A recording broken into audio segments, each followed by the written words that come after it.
2024 रोजी शासनाने Anand Dighe rickshaw taxi महामंडळाची स्थापना केली आणि त्यानंतर आपल्याकडे राज्यामध्ये आचारसंहिता सुरू झाली। आज या महामंडळाची पहिली बैठक आज या ठिकाणी संपन्न झाली। या महामंडळामध्ये ही अनेक वर्षापासून आपली मागणी होती की जे मीटर टॅक्सी आणि ऑटोचे जे चालक आहेत त्या लोकांना कल्याणकारी महामंडळ असावं आणि या महामंडळाला त्यांच्या वेगवेगळ्या कल्याणकारी योजना ज्या आहेत त्या राबवाव्यात। निश्चितपणे याच्याकरता काही उत्पन्नाचे स्रोत आपल्याला निर्माण करावं लागतील, त्याची देखील आम्ही चर्चा केली। आज मुख्यत्वे करून माननीय मंत्री महोदय जे याचे अध्यक्ष आहेत त्यांच्या सूचनेप्रमाणे आणि त्यांनी प्रस्ताव केल्याप्रमाणे 65 वर्षावरील जे चालक आहेत त्यांना आपण एक सन्मान निधी म्हणून त्यांचा आपण गौरव करणार आहोत। तर त्याची रक्कम देखील असल्याचे त्यांनी मंजूर केली आहे की प्रति व्यक्तीचे 10,000 रुपये आपण त्याला एक सन्मान निधी देऊ आणि येणाऱ्या काळामध्ये अशी पहिली वेळ असल्यामुळे ही एक योजना मी या ठिकाणी जाहीर केली आणि बाकी हळूहळू याच्या योजना आता करणार आहे। याचं जे कार्यालय आहे सध्या चर्चगेटच्या एका ठिकाणी आहे, परंतु ठाण्यामध्ये याचं मुख्यालय असावं अशी देखील या ठिकाणी चर्चा झाली। त्या दृष्टीने आम्ही आता आम्हाला माननीय मुख्यमंत्र्यांनी निर्देश दिलेले आहेत, आम्ही त्याप्रमाणे त्या ठिकाणी ठाण्याला इथे एखादं कार्यालय आहे याचं नवीन हेडक्वार्टर त्या ठिकाणी मुख्य कार्यालय ठाण्यामध्ये असणार। हो हो, मुख्य कार्यालय ठाण्यामध्ये असणारे प्रामुख्यानं धर्मवीर आनंद दिघे साहेबांच्या नावानं माजी मुख्यमंत्री आणि शिवसेना पक्षाचे प्रमुख नेते आदरणीय एकनाथ शिंदे साहेबांनी आमच्या दिघे साहेबांच्या नावानं हे मंडळ स्थापन केलं आणि 27 जानेवारी हा त्याचा वर्धापन दिन आम्ही आता निर्णय असा घेतलेला आहे की 27 जानेवारी हा वर्धापन दिन असेल आणि 50 कोटी रुपयाची भरघोस तरतूद या मंडळामध्ये करण्यात आलेली आहे। आणि प्रामुख्यानं धर्मवीर आनंद दिघे साहेब Maharashtra auto rickshaw meters taxi चालक कल्याणकारी महामंडळ कल्याणकारी मंडळ असं त्याचं नाव असणार। त्याचं आम्ही लोगोचं प्रकाशन सुद्धा 1 मार्च रोजी करणार आहोत, कारण आमचा जो ट्रान्सपोर्ट डे आहे, परिवहन दिवस आहे, त्या दिवशी परिवहनच्या मुख्य कार्यालयाच्या इमारतीचं भूमिपूजन माननीय मुख्यमंत्री आणि उपमुख्यमंत्र्यांच्या उपस्थितीमध्ये आणि त्याचबरोबर हे जे कल्याणकारी मंडळ आम्ही निर्माण केलेले आहे त्या मंडळाच्या माध्यमातून जे काही आदर्श रिक्षा चालक आहेत त्यांना आम्ही पुरस्कार सुद्धा त्यावेळेस देणार आहोत आणि 65 वर्षावरील जे काही रिक्षा चालक आहेत ज्यांनी 5 वर्षापूर्वीची ज्यांची नोंदणी आहे त्यांना प्रत्येकी 10,000 रुपये अशा प्रकारचं अनुदान भरायला हरकत नाही किंवा पुरस्कार नाही, एकदाच 10 म्हणजे ज्यांनी 65 वर्षावरील रिक्षा चालक आणि टॅक्सी चालक आहेत त्यांना आम्ही 10,000 रुपये पुरस्कार म्हणून देणार आहोत, जे आजच्या घडीला राज्यामध्ये आमच्या डिपार्टमेंटच्या लोकांनी जी माहिती काढली त्यामध्ये 14,600 14,387 65 वर्षावरील हे चालक आहेत त्यांना तो आम्ही ह्या वर्षी ती रक्कम देणार आहोत। परंतु काही त्यामध्ये अटी आणि नियम आहेत, म्हणजे किमान 5 वर्ष तरी त्यांची नोंदणी असणं गरजेचं आहे वगैरे अशा प्रकारच्या काही अटी आहेत। त्या अटी अनेक योजना ह्या रिक्षा मंडळाच्या माध्यमातून रिक्षा चालकांना आणि टॅक्सी चालकांना देण्याचा शासनाचा प्रयत्न आहे आणि प्रामुख्याने मुख्यमंत्री श्री देवेंद्रजी फडणवीस आणि उपमुख्यमंत्री श्री अजितदादा पवार आणि ह्या मंडळाचे निर्माते श्री एकनाथजी शिंदे साहेब यांच्या माध्यमातून ज्या सूचना येतील त्या सूचनांची अंमलबजावणी केली जाईल। राज्यामध्ये 1 लाखापेक्षा जास्त हे रिक्षा चालक आणि टॅक्सी चालक आहेत त्यांना ह्या योजनेचा फायदा होईल। आम्ही काही संघटनांशी सुद्धा चर्चा केली आणि खरोखर अतिशय स्तुत्य उपक्रम आमच्या सरकारनं राबवल्याबद्दल त्यांनी आमचं कौतुक केलं, परंतु ही योजना जास्तीत जास्त लोकांपर्यंत पोहोचवावी यासाठी आमचा प्रयत्न राहील आणि भविष्यामध्ये आज 50 कोटी रुपयाची उलाढाल असलेले हे मंडळ भविष्यामध्ये अजूनही मोठं करण्याचा आमचा मानस आहे, जेणेकरून रिक्षा चालकांना भविष्यामध्ये कर्जाच्या माध्यमातून सुद्धा काही उपलब्धता, जशी एसटी महामंडळाची बँक आहे अशा प्रकारची बँक सुद्धा निर्माण होऊन घरं घेण्यासाठी किंवा विद्यार्थ्यांच्या शैक्षणिक गरजा लक्षात घेता रिक्षा चालकांच्या आणि टॅक्सी चालकांच्या याचा विचार करून सुद्धा हे मंडळ कसं मोठं करता येईल आणि धर्मेंद्र आनंद एके साहेबांचं जे स्वप्न होतं ते त्याची पूर्तता कशी करता येईल यासाठी आम्ही प्रयत्न करत आहोत. सर, तुम्ही म्हणालात की राज्यातील रिक्षा चालक यामध्ये आहेत, त्यांचं आपलं कार्यालय जे आहे ते ठाण्यात असणार आहे. सगळ्यांना सोयीचं पडावं यासाठी तुम्ही काही त्या जिल्ह्यांमध्ये काही नाही, प्रामुख्याने यामध्ये जिल्हाधिकाऱ्यांना आम्ही सर्व अधिकार देणार आहोत आणि 3 अशासकीय सदस्य प्रत्येक जिल्ह्यातून नियुक्त करणार आहोत. पालकमंत्र्यांच्या अध्यक्षतेखाली ही समिती स्थापन होईल आणि त्या समितीनं 3 अशासकीय सदस्यांची नियुक्ती जिल्हाधिकाऱ्यांकडे करायची आहे आणि ते जिल्हाधिकाऱ्यांची नावं आमच्याकडे पाठवायची, जेणेकरून ते आम्ही अधिकृत करेल. परंतु विकेंद्रीकरण करण्याचा आमचा प्रयत्न आहे, जेणेकरून प्रत्येक जिल्ह्यामध्येच याचा जास्तीत जास्त फायदा होईल आणि जास्तीत जास्त आमच्या जिल्हा निहाय त्या रिक्षा चालकांना आणि टॅक्सी चालकांना त्याचा फायदा होईल. तुम्ही 10,000 रुपये त्यांना पुरस्कार म्हणून देणार आहात, मात्र एकीकडे लाडक्या बहिणीमुळे अनेक योजना बंद वार्षिक किती अनुदान रिक्षाला देणार प्रत्येक? नाही, फक्त 10,000 रुपये एकदाच 65 वर्षावरील ज्यांनी त्या ठिकाणी म्हणजे महाराष्ट्रामध्ये वास्तव्य असणं गरजेचं आहे, 5 वर्ष तरी रिक्षा चालवलेली असणं गरजेचं आहे, तसा त्यांच्याकडे लायसन्स आणि त्याचा जो बॅच आहे तो असणं गरजेचं आहे. या काही अटी आहेत, त्यांच्याकडे सगळ्यांना काही आम्ही ते देणार नाही आहोत आणि हे मंडळ आहे, या मंडळाच्या माध्यमातून जास्तीत जास्त टॅक्सी आणि रिक्षा चालकांना त्याचा फायदा व्हावा. दुसरं महत्वाचं की या योजनेचा लाभ धारक जी लोक होतील त्यांनी मंडळाचं सदस्यत्व म्हणजे 500 रुपये भरून सदस्यत्व त्यांनी स्वीकारायलाच पाहिजे.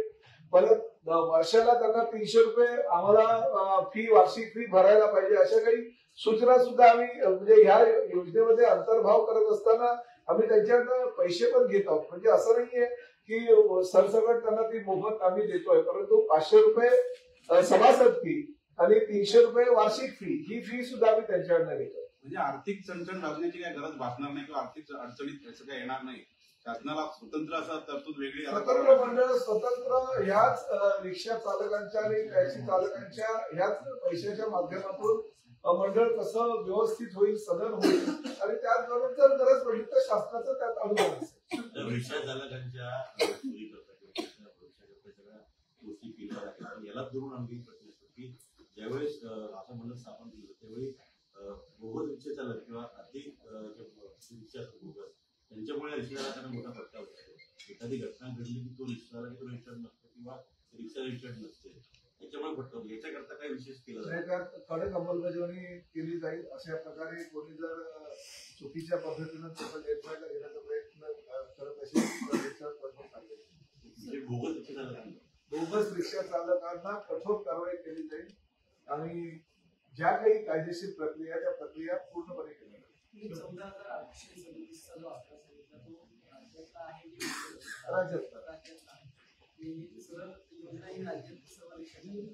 राज्यातील सर्व रिक्षा चालकांना आणि त्याचं मुख्यालय हे ठाण्यामध्ये असावं असं यांचं म्हणजे मुंबईला तर आमच्या आरटीओ कार्यालयामध्ये किंवा जागा उपलब्ध आहे, परंतु ठाण्यामध्ये मुख्यालय असावं अशी मागणी होती. तशा प्रकारचं पत्र आम्ही महापालिका आयुक्तांना देतो, जेणेकरून 3-1,000 फुटाचं स्वतंत्र असं वास्तव आम्हाला मिळू शकतो.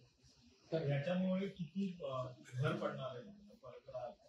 टोटल वार्षिक किती 10,000 निधी नाही बघा, हे जर उत्पन्न तसं बघायला गेलं तर आम्हाला म्हणजे 1 लाख आता रिक्षा चालकांनी आणि टॅक्सी चालकांनी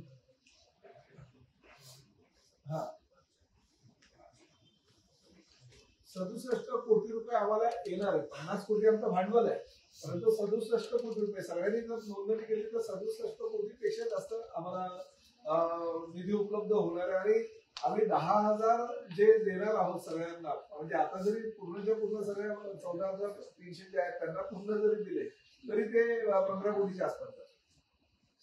सरकारकडून काही विशेष 50 कोटीच्या अतिरिक्त या 50 कोटी शासनाला दिले त्याच्या भाग भांडवल व्यतिरिक्त- म्हणून. त्याच्या व्यतिरिक्त नाही गरजच ते नाही. महामंडळ करताय बाबा. आम्ही फक्त नामधारी आहोत, आम्ही चालवणारे आहोत. हे रिक्षा म्हणजे संस्था जी आहे त्या रिक्षा चालकांची आणि टॅक्सी चालकांची असणार आहे, कारण त्यांच्याच पैशातून आम्ही या योजना करणार आहोत आणि त्याचा फायदा त्यांना मिळणार. लाडकी तुम्ही बहीण लाडक्या रिक्षावाला योजना काय? आता बघा, सगळे लाडके पत्रकार पण आहेत. सर, तुम्ही मात्र ही सगळी योजना आणल्या, मात्र या अगोदर रिक्षा चालक संघटनेच्या वेगवेगळ्या संघटना आहेत, त्यांच्याकडे खरं तर त्यांच्या नोंदणी आहेत. त्यामुळे पुन्हा एकदा हा रिक्षा चालकांवर भर नाही का 500 रुपये सदस्य म्हणून नोंदणी नाही, पण करायची? त्याला- कारण की वेगवेगळ्या संघटना आहेत ऑलरेडी. तुम्ही म्हणताय त्या संघटनेचे पैसे वेगळे, पण हे लाभधारक आहे. त्या संघटनेच्या माध्यमातून ते लाभधारक होत नाही. ह्या योजनेच्या माध्यमातून ते लाभधारक होणार आहे. त्याला वेगवेगळ्या योजना ज्या आहेत, ज्या आमच्या मंडळाच्या, त्या योजनेचा लाभ होणार आहे त्यांना. त्यामुळे यातनं फायदा आहे. आणि जे आज ना उद्या प्रत्येक रिक्षा चालक, टॅक्सी चालक हा 65 वर्षाचा होणार आहे, त्यांनी दिलेले पैसे ते त्याला 10,000 रुपये तर ते असे 65 वर्षी परतच मिळणार असं म्हणायला हरकत नाही. तुम्हाला शासकीय कर्मचारी नियुक्ती जर बघितली असेल तर 60 वर्षाची, रिक्षा चालकांना 65 वर्ष. त्यामुळे हो, कुठेतरी वाटतंय. तुमची जी म्हणणं आहे तसंच आमच्या संघटनेच्या लोकांनी पण आता सांगितलं होतं की 65 का आम्हाला म्हणजे 60 पर्यंत ती मर्यादा करावी, तर त्यावर आमचा विचार चालू आहे. राजकीय प्रश्न घेतो. न्यायमूर्ती B.R.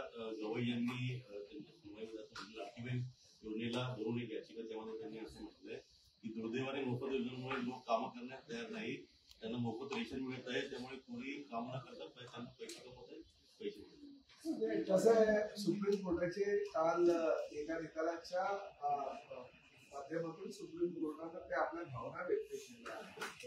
परंतु ही रिक्षा मंडळ जे आम्ही रिक्षा आणि टॅक्सी मंडळ जे आहे ते मोठी योजना नाही आहे. त्यांचेच पैसे आमच्याकडे येत आहेत, त्यांच्या पैशाचा विनियोग त्यांच्यासाठीच आम्ही करतोय. त्यामुळे आम्ही काही पैसे त्यांना देत नाही आहोत. त्यामुळे बाकीच्या योजनांमध्ये आणि ह्या योजनेमध्ये फरक आहे. सरकारचे मंत्री म्हणून प्रश्न विचारतोय की गवई मॅडमने जो पिक्चर पास केला त्याच्यावर काय म्हणतात? योजनेतून पैसे दिले माननीय जातात. सर्वोच्च न्यायालयानं निकालामध्ये जर काही म्हटलं असेल तर त्या निकालावर किंवा त्यांच्या ज्या भावना, त्या भावनांवर मी मत व्यक्त करणं योग्य होणार. म्हणजे न्यायालय त्या विचार म्हणजे त्यांच्या ज्या भावना आहेत तो काही निर्णय त्यांनी दिलेला, पण त्यांच्या भावनांवर मत व्यक्त करणं पण योग्य. पण सर, ज्या पद्धतीनं लाडकी बहीण योजना असेल किंवा इतर योजना आहेत ज्यातून जे भरपूर पैसे दिले गेले, त्यामुळे अनेक जिल्हा नियोजन बैठक असेल किंवा अनेक जी योजना आहेत त्याला पैसे कमी पडत आहेत असं देखील आहे. शिवभोजन थाळी जवळपास बंद होत आली. अजित बघा, पवार ही तुमच्या माध्यमातून ह्या बातम्या सगळीकडे जात आहेत. शिवभोजन थाळी किंवा लाडक्या बहिणीची योजना किंवा अजूनही ज्येष्ठांसाठी तीर्थदर्शन योजना, ही योजना बंद करणार म्हणून तुमच्या माध्यमातून त्या बातम्या येत आहेत, पण त्या कपोकल्पित आहे. या कुठल्याही अशा योजना बंद होणार नाही. शासनाचा तसा विचार येईल आणि शासन सक्षम आहे. आम्ही आमचे जे काही उत्पन्नाचे स्रोत आहेत ते वाढवण्याचा प्रयत्न करतात. आरटीओचं उदाहरण, गेल्या वर्षी आमचं 15,000चं उद्देश होतं, आम्ही यावर्षी 17,000चं करायचं टार्गेट. म्हणजे 2,000 आमच्या डिपार्टमेंटच्या माध्यमातून शासनाला कसे जास्त मिळतील यासाठी आम्ही प्रयत्न करतो. त्यामुळे आम्ही उत्पन्नाचे स्रोत वाढवून सर्वसामान्य जनतेला जास्तीत जास्त फायदा आणि सुविधा कशा देता येईल यासाठी आम्ही प्रयत्न करतो. तुम्ही आरटीओचा स्रोत वाढवायचं सांगताय, मात्र ज्या फाईन आहेत, फाईन ज्या आहेत आरटीओ ह्या वसुली करण्यासाठी काही वेगळं उपयोग करणार आहात? कारण की बऱ्याच फाईन पेंडिंग आहेत. नाही, अशी काही योजना अजूनपर्यंत माझ्याकडे आली नाही, परंतु मी तुमच्या मताशी सहमत आहे. काही निर्णय जे पूर्वीचे होते त्यात बदल करणं गरजेचं आणि त्या संदर्भात माझी चर्चा चालू. साहेब, शिवभोजन थाळी हा शिवसेनेचा महत्वाचा विषय होता आणि जवळपास बंद होत आहे. एक शिवभोजन थाळीचा पिक्चर अजित पवारांना भेटायला गेला असता त्यांनी निवेदन देखील स्वीकारलं नाही. त्यांनी स्पष्टपणे सांगितलं की आता माझ्या निधी नाहीये आणि तुम्हाला देऊ. राज्याचे मुख्यमंत्री आदरणीय देवेंद्रजी फडणवीस साहेब यांनी कालच या बाबतीत स्पष्ट मत व्यक्त केलं आहे की शिवभोजन थाळी किंवा ज्येष्ठ नागरिक तीर्थदर्शन योजना ह्या बंद होणार नाही. राजन साळवी यांनी ठाण्यामध्ये शक्तीप्रश्नांकडे प्रवेश केला आहे. खाते गटाला मोठा धक्का मारला. राजन साळवींसारखी इतर अनेक नेते मंडळींनी शिवसेनेमध्ये प्रवेश केलाय. आता कालच मीरा भाईंदरचे उबाटाचे माजी आमदार गिल्बर्ट मेंडोसा आणि 3 नगरसेवकांनी सुद्धा शिवसेनेमध्ये प्रवेश केला. त्यामुळे हे प्रवेश चालूच आहे. म्हणजे ऑपरेशन टायगर आणखी पूर्ण झालं नाही. ऑपरेशन टायगर हे चालूच आहे. लोकांना एकनाथ शिंदे साहेबांच्या माध्यमातून जी काही विकास कामं या राज्यामध्ये शिवसेनेच्या माध्यमातून चालू आहे त्याच्यावर आकर्षित होऊन किंवा त्यांना ज्या पद्धतीनं लोक आज खरा बाळासाहेबांचा अधिकारी मालक आहे त्यामुळे त्यांच्याकडे लोक आकर्षित होऊन करतात. लोकप्रतिनिधी किंवा मिनिस्टर डिप्लोमसी जे आहे त्या डिप्लोमसीला जाण्याच्या आधी आमची परवानगी घ्यावी असं कळवावं असं शिवसेनेच्या म्हणजे उभाटाकडे सर्व आमदार खासदार आधी खात्याची दिल्ली बैठकीतून सांगितलं. त्यामुळे बऱ्याच वर्षांपूर्वी या गोष्टीच्या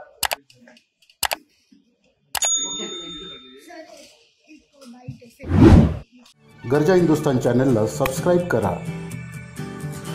आणि ताज्या घडामोडी जाणून घेण्यासाठी बेल आयकॉनवर प्रेस करा.